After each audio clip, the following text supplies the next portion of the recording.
One is your reputation. He can keep elevating that to go better and better. I want to speak to the discouraged people. Your reputation can change. The way people understand you can change. You might feel really bad about some things that went wrong or some things that got away from you, and you just feel like everyone sees you a certain way. By the grace of God, it takes time. It doesn't just happen overnight. You got to kind of like earn it, but reputations can change. And I want to clarify, we're not talking about, Galatians 1:10 says that we're not to be people pleasers, because if we are, we're not even really servants of God. We're really serving them. We're not talking about people pleasing. We're talking about having a trustworthiness, having a sense of people think they can predict what they're going to get from us, and they think it's positive. See, every time you and I fulfill our word to somebody, we put a little trust nickel in their trust bank. And every time we don't fulfill our word, we pull it out. Sometimes we've just done enough disappointing of people because we didn't complete our word. We didn't show up. We didn't do the thing we said we were going to do. If we wouldn't have said anything, it wouldn't have been a big deal. But we said we were going to do it, and then we didn't.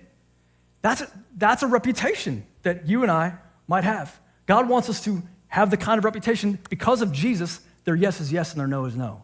They're predictable people.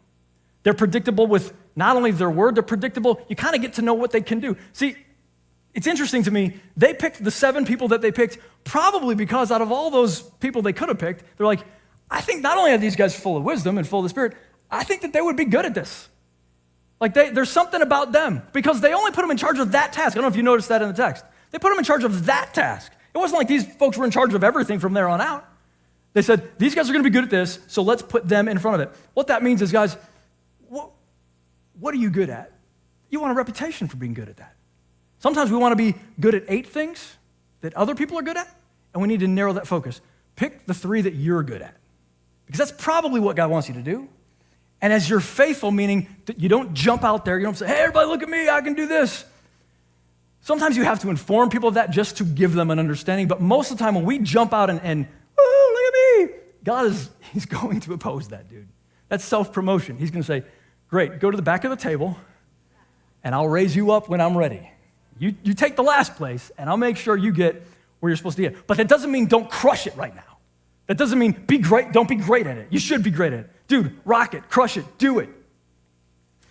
And as we do that, God will continue to give us favor with God and people. Not that we care about the favor of the people, because we're not supposed to, but God can still use that as he used it with these folks. What would it be like if over the next 2-3 years, God just really added to your reputation? People saw you as a person of integrity. They saw you as a person, and I can always count on them. And even when something goes wrong, they'll tell you about it. What about spirit?